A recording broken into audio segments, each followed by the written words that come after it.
All right, we are ready. Let's begin. All right. Hi, everybody. We are thrilled today to be with Bayo Akomolafe. Dr. Akomolafe is currently in India, and it's 9:30 p.m. his time. He's originally from Nigeria. I will give a brief bio that he has shared with us and then begin with a first question. And there's something really special that happens. We've provided a few questions for Bayo to consider, and but it's going to be organic in some ways based on the conversation and who's in the room, but as well as based on the furniture in the room and the cell phones and the trees around us. So to even say that is evidence for me of my influence in my life and from Bayo's work.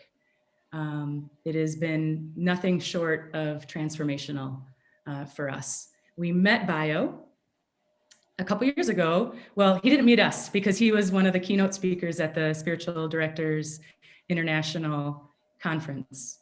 And from that moment on, Jan and I have been reading and listening to and taking courses.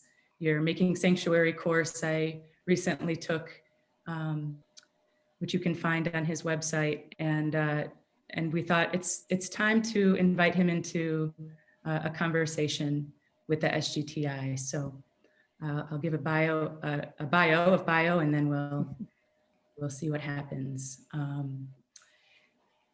Bayo Akomolafe is rooted with the Yoruba people in a more than human world, is the father of Alethea and Kea, the grateful life partner to EJ, son and brother, a widely celebrated international speaker, posthumanist thinker, poet, teacher, public intellectual, essayist, and author of 2 books, but now 3 books. These Wilds Beyond Our Fences, Letters to My Daughter on Humanity's Search for Home, and We Will Tell Our Own Story, The Lions of Africa Speak. And then the newest, I don't know, you said it was an essay, but it's more than an essay, Coronavirus.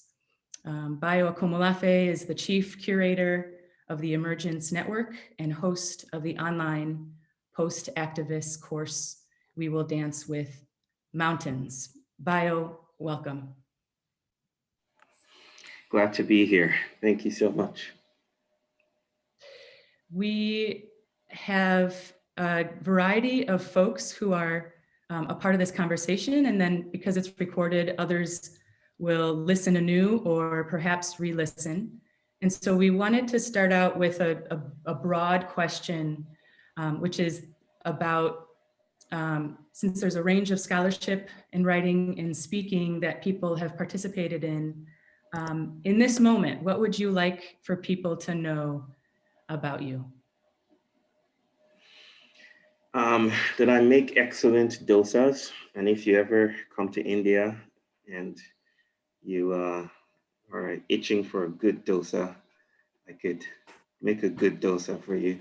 And that I'm indebted to my family, my mother, my sisters. I mean, that I'm grateful. I just feel like I'm constantly swimming in a sea of gratitude for all that has been given to me. It feels preposterous that I would want people to know something, that I want to impose a particular knowing on people. I just feel that sometimes I prefer to just say I'm thankful.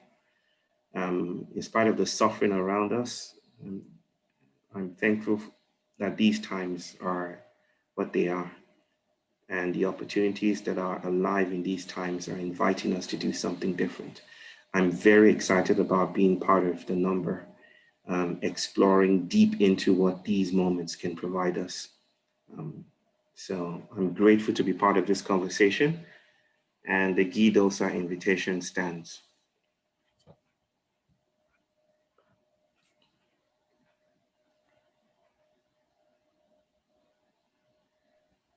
Thank you for that. Thank you so much. This was one of my questions, Bayo. We did meet you at from a distance, from afar. At Seattle, yes. Yes, at Seattle. And we talked a lot about spiritual companionship. And it means various things to various people. And those of us that are engaged in the training of it or the real doing of it in an extremely active way, it does mean different things to different people. And so I'm very curious about how you uniquely offer spiritual companionship to people. And secondly, as you are a spiritual companion to others, what is most important to you and for you within the context of that relationship?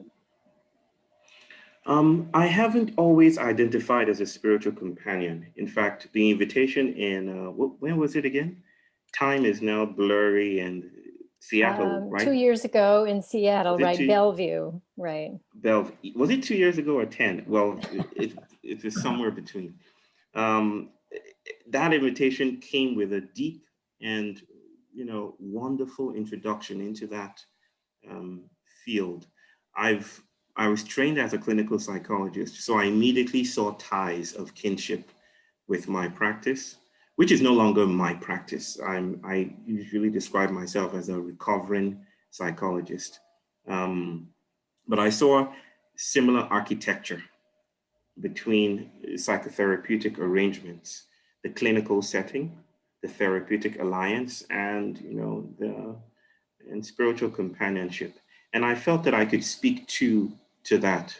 And maybe I could try saying something now, at least the most salient and powerful ideas that I feel can be said about the practice today. And maybe just very quickly, because I like to dance from here to there, I feel that we're in very, very energetic times when the world is withdrawing its endorsement of human permanence or continuity, right? By continuity, I do not mean living on. I mean the presumptuous ideologies that suppose we can live on, without consequence. We can grow and expand, forever without limitations, without noticing and accounting for the ways we're indebted to the environment around us. I feel it's becoming more and more luxurious, for instance, to fly, right? To board a plane. And in a sense, modernity is shrinking or hollowing out. What modernity enacts is cutting away of all the ways we are connected to the world around us. By naming us in the ways that it names us, it cuts us away from our connections with the world at large.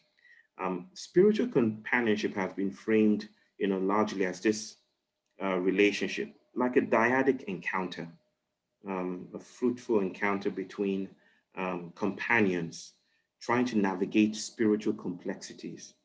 I feel, however, that there's something about spiritual companionship that is also breaking open to accommodate the world, the wilds beyond our fences, right?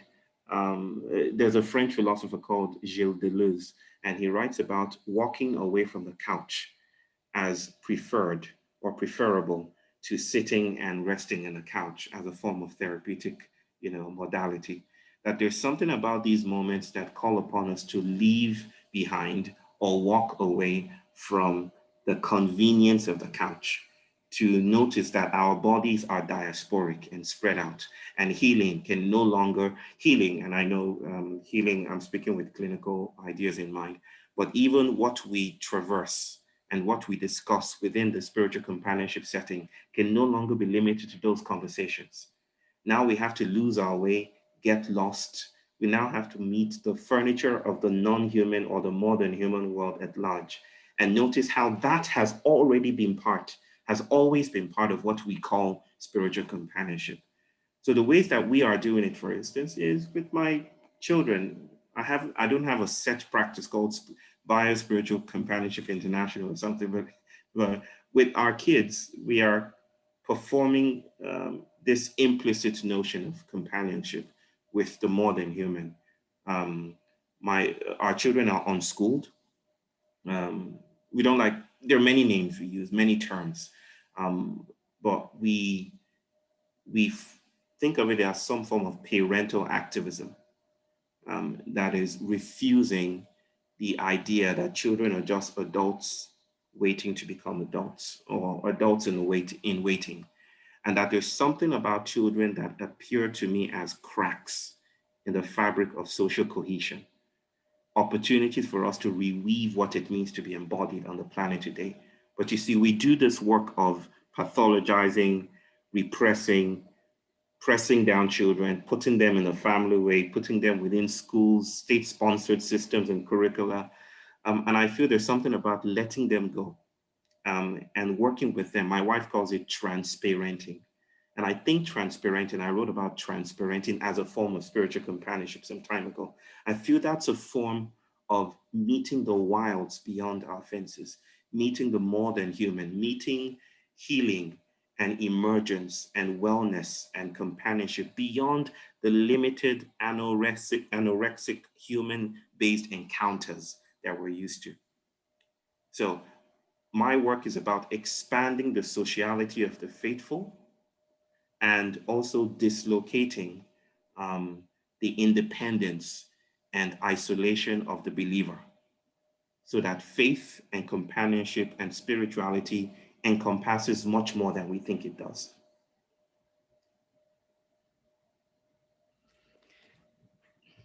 All right, here we go. I have had this question for so long, Bayo, and I think it might intersect with what you're talking about. A lot of folks on this call and people with the SGTI and spiritual companions talk about the importance and practice of spiritual practices. Yeah. And you have said things like the exterior is already, or the external is already internal. I've heard you say that when you quote the judges who making decisions. Researchers found that depending on the furniture, you know, the judgments were more or less harsh. And then you said, but we have to go wider than that. And if the external is already internal, what is a spiritual practice? And what isn't a spiritual practice? Well, I feel, I forget the name of the rabbi who described spirituality as being in awe of the things that exceed us. And I like that, because it's not based on place or foundations. It's more cartographical. it's desirous of something else. There's something almost fugitive about describing spirituality as a place-making practice that is never still, that is constantly seeking, constantly alchemizing. It's just like the way we describe nature. We think of nature as this harmonious patch of green grass outside our windows, or things that humans haven't made, right? But there is a sense in which we're being invited to notice that nature is the dismantling of itself, that nature is not a still trope. It's indeterminate, it's constantly becoming, right? In the same way, I think the definitions we prescribe for spirituality, I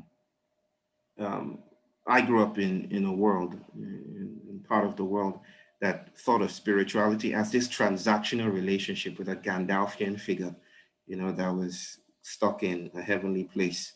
And I always felt, you know, the work of spirituality would have been, or had been, to try to subscribe as much as possible to all the things that were given to me, the traditions, the doctrines, or ready-made God, if you will.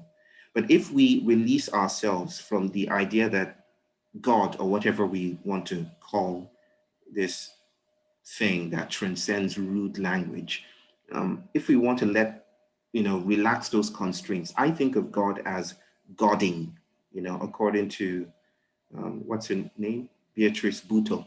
I just learned that some time ago. There is something emergent and ongoing and never stopping and open-ended about God as a godding practice, and spirituality also as a godding practice, as finding ourselves, as touching our bodies, as creating and destroying over and over again. So in this sense, I feel, the philosophies that I work with, such as new materialism, posthumanism, some Yoruba indigenous philosophies, they teach me to think of the world as a large part of myself, or me as a large part of as an aspect of the world. That disturbs the idea that I'm a coherent believer. That disturbs the idea that the world outside is not already within.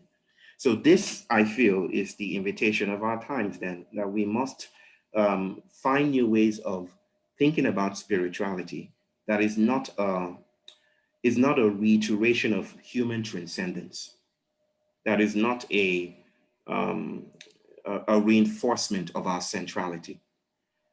And it's not also a patronizing idea that we are meant to serve the world while preserving our luxurious distance from the world.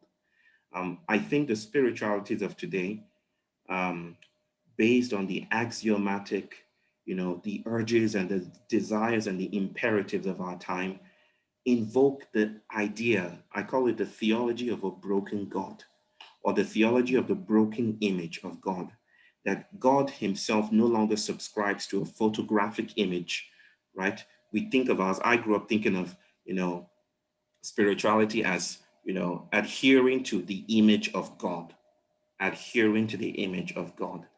But I feel now we can no longer even think of images in that photographic way. We now live in the times of pixels and GIFs and JPEGs, where images have become programs and algorithms.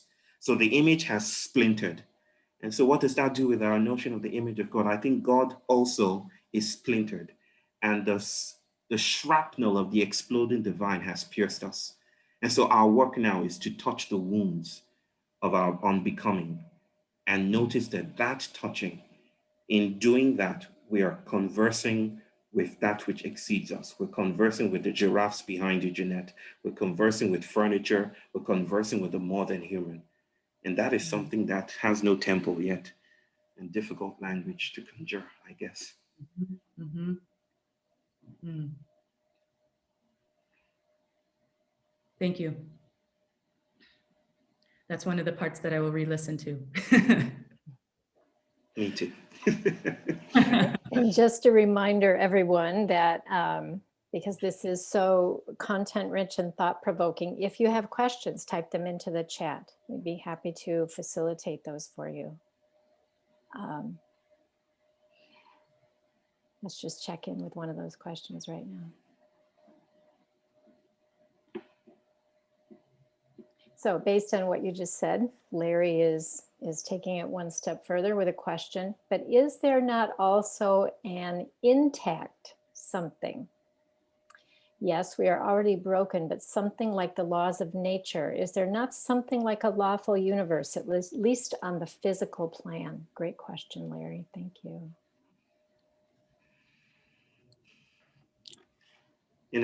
It's almost impossible for me to hear those words, laws of nature, without thinking about the ways social imperatives, particular measurements, and particular tools and technologies are already implied in the ways we name, the world. I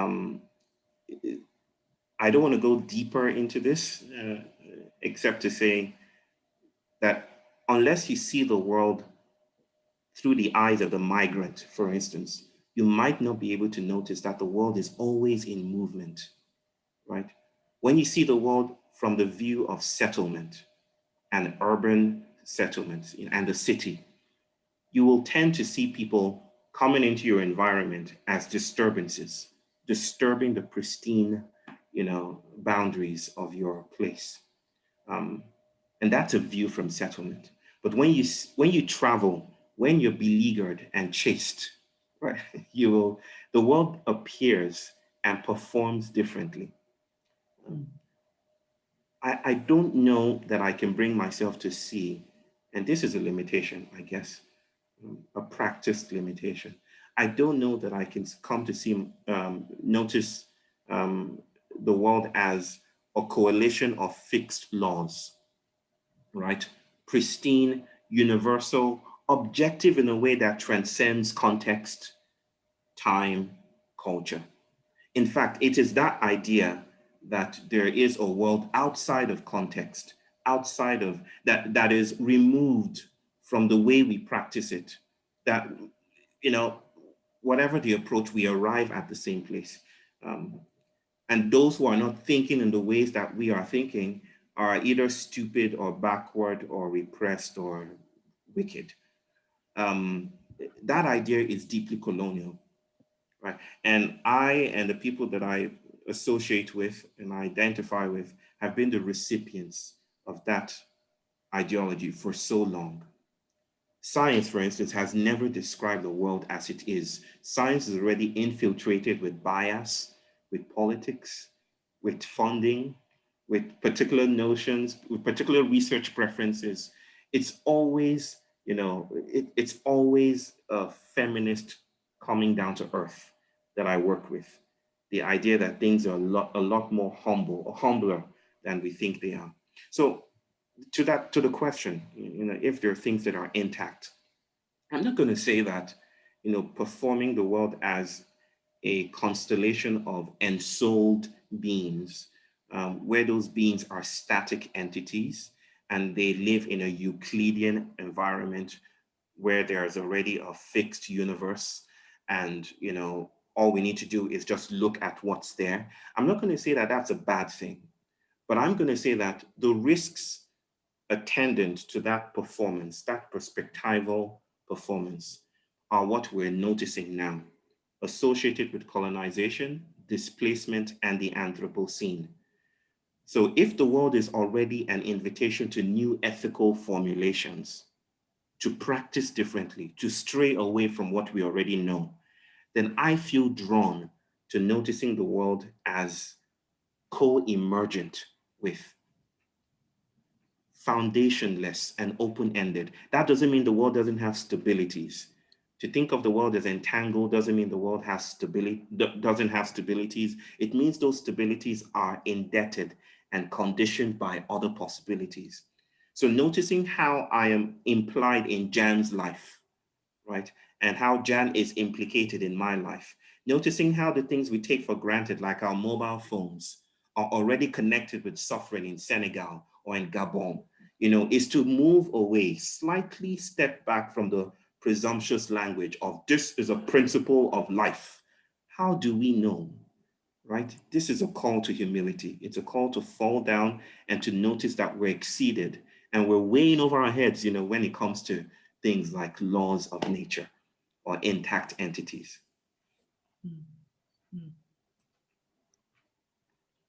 Thank you.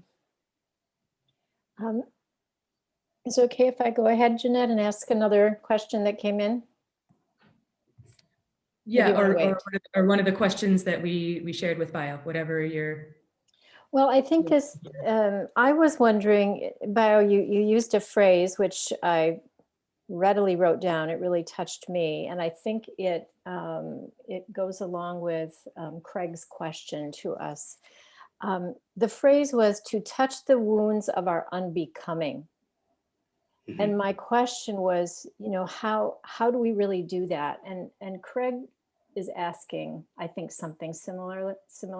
Since the image is fractured and you say we can explore the wounds, can you talk about how we begin to notice these openings in terms of cracks, caverns, and pre-existing becomings, which were previously unnoticed? So here's a conspiratorial, something conspiratorial about this question. Craig is my brother, and he knows we're working with these questions, and these theoretical formulations in the background. And this question is really difficult to respond to. I'm happy you're here, Craig. The invitation of cracks are best framed as, ruptures in the world, places of discontinuity where it's impossible to move forward, as if the world were just a convenient background for human doings, right? When we are met by obstacles in Yoruba proverbs, when we're met by obstacles, whether it's a pandemic, whether it's racial injustice issues, whether it's climate chaos, right? The thing we have learned to do in urban settings, or even in medical practices and psychotherapeutic practices, is to try to kill the disease, because we notice the disease as something apart from us, right? The virus is there. The virus is yonder. Yonder there be dragons. There's a practice of distancing ourselves and pathologizing or reducing the thing that is to be named, described, predicted, and controlled.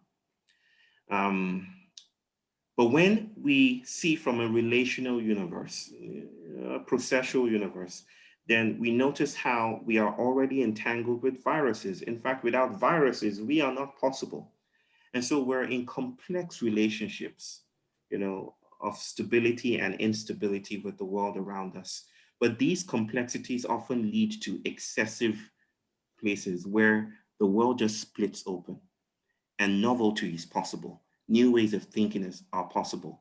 Imagination is possible. Reframed ideas are possible.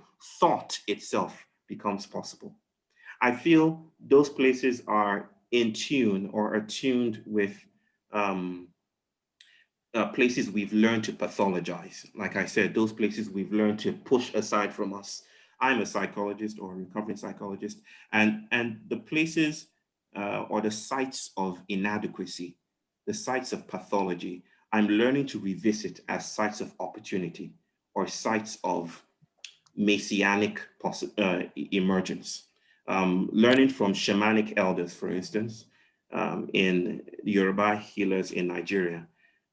I remember one of them asking me, why would you want to give drugs or pills to a person who is witnessing or experiencing auditory hallucination? What if that's your mother or your father or your grandmother breaking through that spiritual moment? You see, for them, the world was open-ended, and the things I'd learned painstakingly to demonize was for them a wound, a crack, an opening, an opportunity to shapeshift, to lose our way together. So I think the theoretical work for today, and Craig is part of this, is to frame and notice those thin places in the world, those vibrant spiritualities bursting forth with opportunity, calling us to settle in, to stay with the trouble. I think those places might look like grieving. I think they might look like epistemologies. Craig can say a bit more about that when you speak with him. I think they may look like children, our children. I think they may look like places of inadequacy beyond the city. And I think they may look like the non-human, the queer assemblages around us that we have learned to mute so that we can increase our own sense of agency. Yeah, but a lot more to be said about that. Okay, thank you. Mm.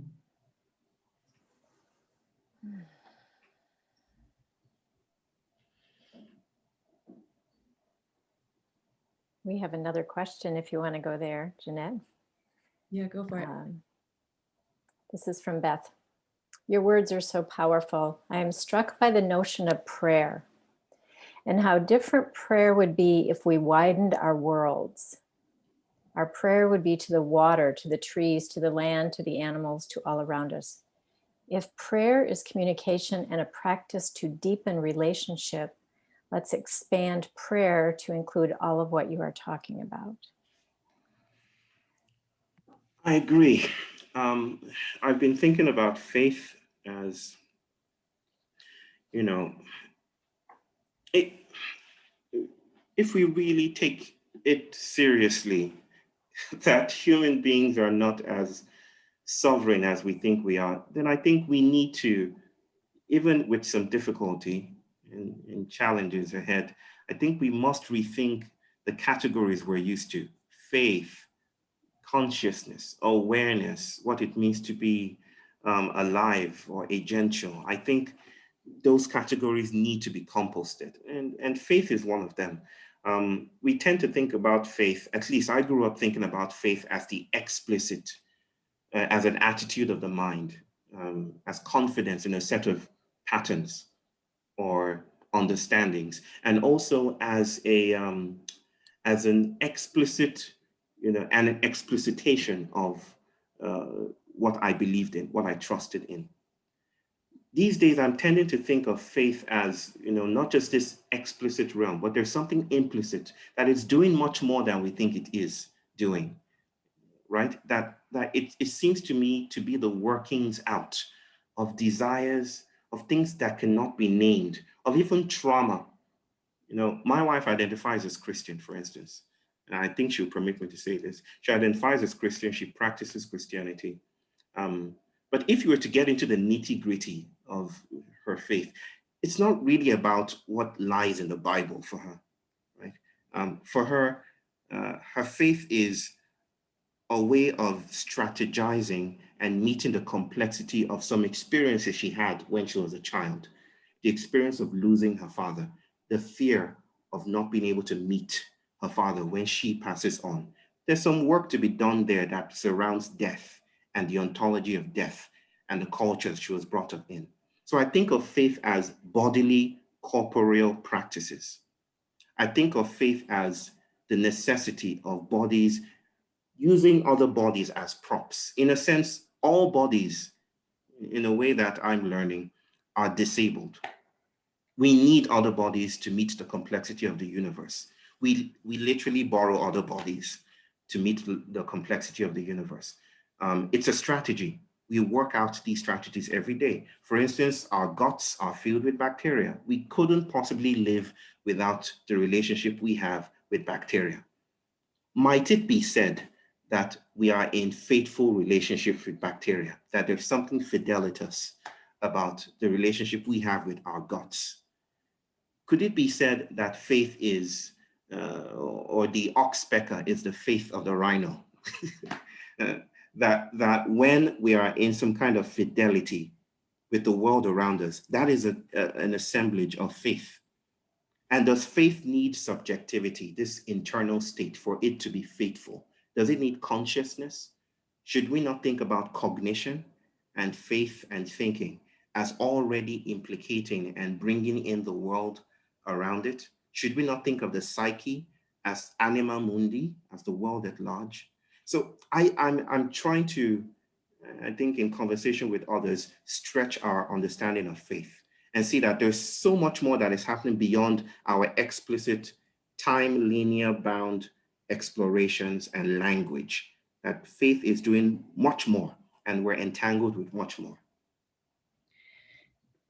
Thanks, Bayo. Does faith need reciprocity? Does faith need reciprocity? Yes, I think, do you imagine that we're in reciprocal relationships, that symbiosis might be a form of reciprocity? Yeah. Do you think so? That there's, that let me put it in the way that Karen Barad, one of my dear friends, put it, that the mouth is how, or the mouth renders or knows the food that it eats by making itself intelligible to the food. And the food makes itself intelligible to the mouth, right? In that sense, they know each other. This is a non-human notion of knowing and having faith and trusting that isn't dependent on the usual parameters we use to frame these ideas, that things could be in faith. Furniture could be in faith, I guess. Animals could be in faith. Trees, rhizomes, all of that. And yes, there is reciprocity. Symbiosis is already one of the most emblematic forms of reciprocity that nature provides. That my body needs your body. In fact, you cannot calculate your body without dragging me in. Maybe faith is material. And material, not in the sense of dismantling the spiritual, but the material that is already spiritual and the spiritual that is already material. A semiotic, somatic notion of faith. So yes, we are in relationship with bacteria. If it's reciprocal, is bacteria in relationship with us? Does consent need to come in here when we're talking about the faith of furniture?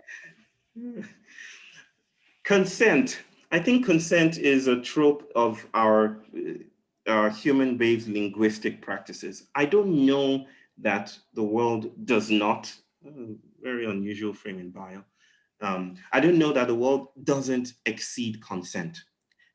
Do I give my consent to bacteria before it arrives? Are we in agreement? Is there some kind of social contract that precedes the multitudinous relationships we're always in and we come out of all the time? And who is actually giving the consent here? Who's the unitary, stable, static self that is in relationship granting consent? Now, this is not to say that consent should be dismissed, right? Consent is part of how we frame cultures and how we frame respectful relationship and frame boundaries. But I'm saying we also need to take into consideration that the world exceeds that.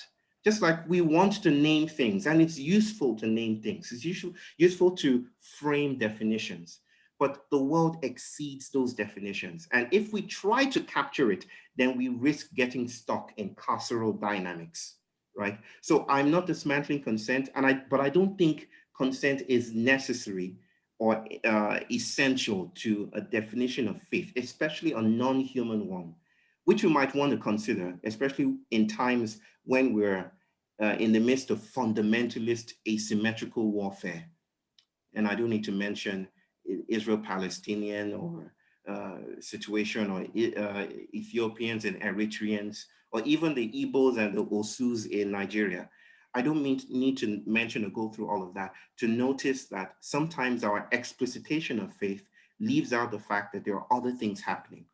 And when we're stuck within our languages and definitions and categories, then we lose sight of the fact that the world exceeds the text, that the world, there's a world outside the text, and that troubles the sanity or the sanctity of the text. So the theory making work is still ongoing and will always be ongoing, but there's something deeply interesting about framing faith, or thinking about the faith of bacteria, or thinking about the faith of the world around us, and how we are always in fidelitous relationships with the world around us, in and out, moving here and there, never stable in a final way. Hmm.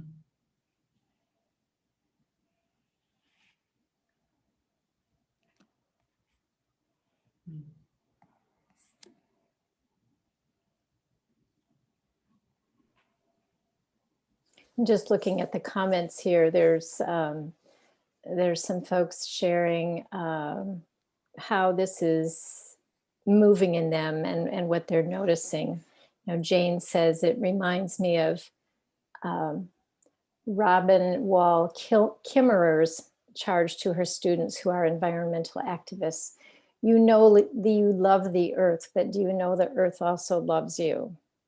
Mm-hmm. Yeah. Mm. And Jane, this same individual is asking, so what puts us in faithful relationships with parts of the world? I think in a sense, that's like this trying to identify all the aspects of an assemblage prior to the assemblage forming. I don't know. I don't know that Yoruba people have a saying. They say, wisdom is like a baobab tree. It is impossible to wrap one's hands around it, right? I'm under no pressure to describe all the aspects of an assemblage, right? Because if the world is imminent, migrant, and always becoming in an open-ended fashion, then I don't think we can, except in retrospect, probably for some conversational purposes, I don't think we can track or map out in a final way all the things that constitute faith in a moment. It just feels like like a juicy entry point into something different, to consider that we might already be in faith. If judges, for instance, like Jeanette mentioned earlier on from an example I usually use, if judges who should be trained, intellectually superior and all of that, if judges are influenced by furniture, right, by the texture of their furniture, if we're influenced by things around us, then how dare we claim that we are the faithful, or what it means to be in faith can only be limited to our human spheres of interaction. So that is the troubling consideration here, that I think we can stay with for some time.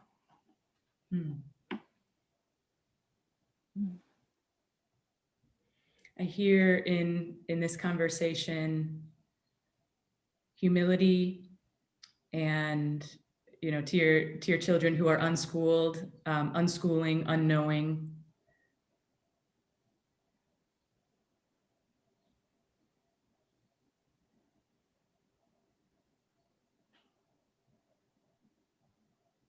And community, and doing it together, Yeah. and being in conversation together, being in life together. Yeah. Bayo, I'm wondering, what do you say to people who find themselves uncomfortable with your words? That don't know what to do with your words. How do we care for ourselves as so much is rupturing or cracking, or we really sense that invitation to open in ways we've never dreamed of opening before, and it makes someone very uncomfortable? What do you say to them? One thing I learned about, and I'm teaching a lot about an expanded view of trauma these days in some universities in America. One thing that I've learned about trauma is that trauma is not a human thing. It's not a human experience alone. Landscapes can be traumatized. In fact, we can live in traumatized atmospheres. There's actually some research from a British explorer, researcher, I don't know why I said explorer, who tried to demonstrate or show how emotions are volatile and atmospheric, that grief and depression could actually be detected in the atmosphere, right? Not just the gases we're used to. And it's speculative at the moment, but there's something there about how emotions are transmitted. But I digress. I speak about trauma today, and I'm noticing how within traumatic spaces, or trauma spheres, or Magoa spheres, as I like to theorize or call them, the things that emerge for us to do are usually convenient to the resilience and reinforcement of that trauma. So that it's the uncomfortable thing that might actually present itself as a rupture, as a place for new possibilities. There are many ways philosophers have thought about how things stay the same, stay toxic, or stay cyclical. Deleuze used the term cycles of convergence. We go round and round. I don't need his fancy language to notice it in my bones, for instance, as an African, that haven't been the recipient of Western benevolence for so long, and hoping and hoping and hoping that something will break through, will be developed like New York, and will look like the UK. My hope stagnated me. Our hope stagnated us. And we are still in that cycle of hope, hoping that we'll win the lottery someday, right? So it's how trauma reinforces itself. It offers a traumatic response in return. Do this, right? It's how we responded to climate change, you see? Modernity could be seen as a trauma sphere in itself. And we're responding by reinforcing the conditions of it. So discomfort is not such a bad thing. In fact, the shamanic healers that I worked with would sometimes cut the flesh in order to heal it, right? To open it up so that it can bleed out into something different. We need communities where we can create an experiment with discomfort, but we also need exclusion criteria. That's why in my course, for instance, and the things that I talk about, not everyone is welcome.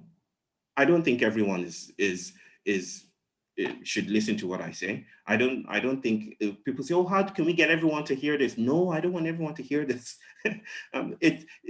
Rupture or emancipation, as radical as it could be, is not evenly distributed through the world. Just like the Hiroshima bomb blast did not ripple universally. It affected more than it affected some, or affected some than more. The difficult task today is to frame exclusion criteria that helps people self-select into spaces of novelty and creativity that may not guarantee safety, right? And at the same time, we also need to do the work of noticing that the discomfort that faces us, the darkness, the shadows, the confusion, that's a resource. It might actually be the gift that breaks us out into new ways of thinking, right? So let me end my response to that by repeating Deleuze, who I love a lot, that to think is to become monstrous, right? So discomfort is definitely not outside of the assemblage of transformation. Thank you. Well, being mindful of our time here, again, type questions into the chat. Jeanette, we do have other questions here. If you want to take another one, field another one. I'm looking at some of the questions and thinking, oh, now since we've had this conversation, these don't even feel relevant in a way. You've already opened us in a new way to invite us to, what are the questions now? What are we thinking about now? What are we noticing now?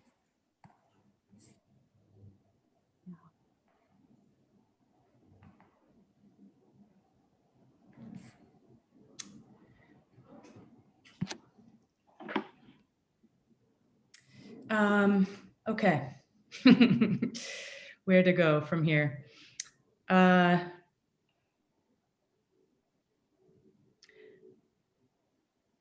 Okay, I would love for you to, would you say something about witnessing? You talk about that a lot, and I think I heard you use it maybe once in this conversation, and I wondered if you could talk a little bit about that. And maybe in relation to faith.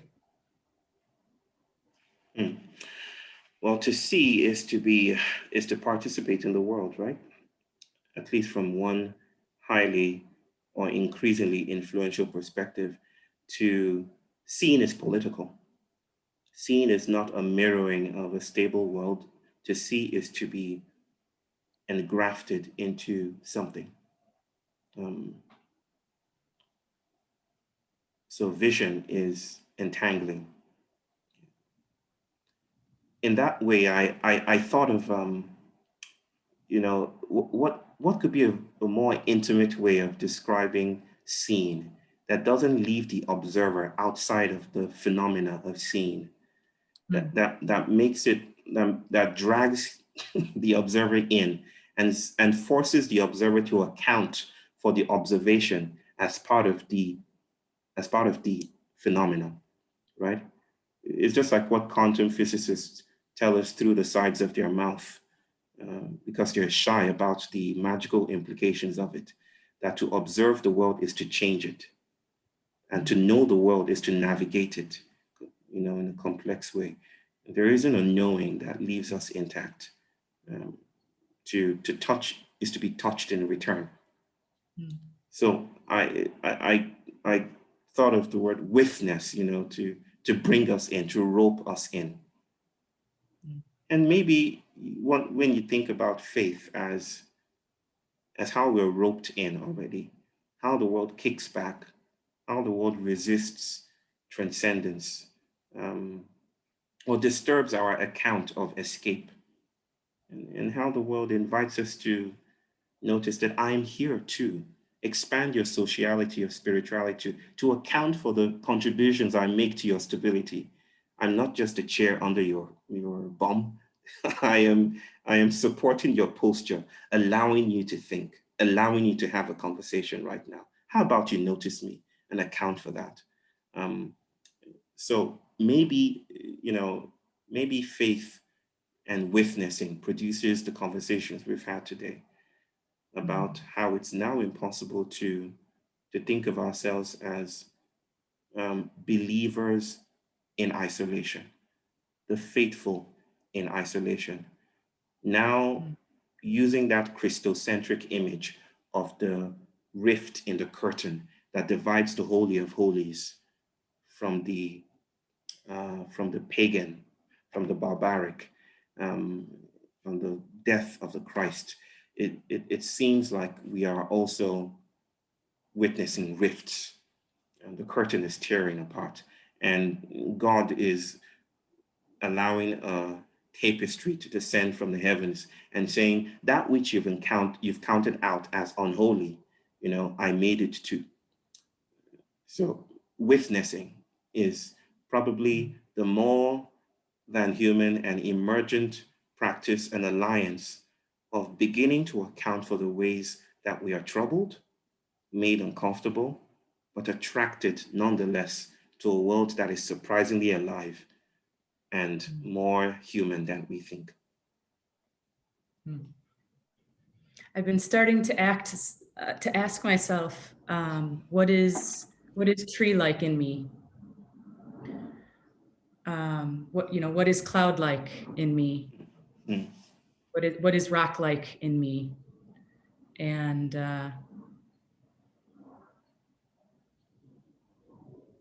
it's been a profound, for me, growth in relationship with everything around me, especially the non-human things, but the living things, right? Yes, yeah. Can I say this too, that, and I've said this many times, it's a very good example. The story of Jacob in the Bible, fleeing from his brother and praying to God in the wilderness, bless me, save me from my vengeful brother. I always find it intriguing that one of the responses of God to his prayer for help was breaking his bones, like breaking his thigh, wounding, gifting him with a wound. And I really think that this disabling of eloquence, this disabling of continuity, this disabling of our presumptuous completeness is a gift. That there's something about putting hot coal on the tongue, as one of the apocryphal accounts of Moses tells us happened. The angel blessing him with a lisp. And it's only through the lisp that the divine or the sacred can be sensed. So through the wounds of these times, through the confusion and the unintelligibility, that's when the sacred can be seen. And how else do you slow down if you're not wounded?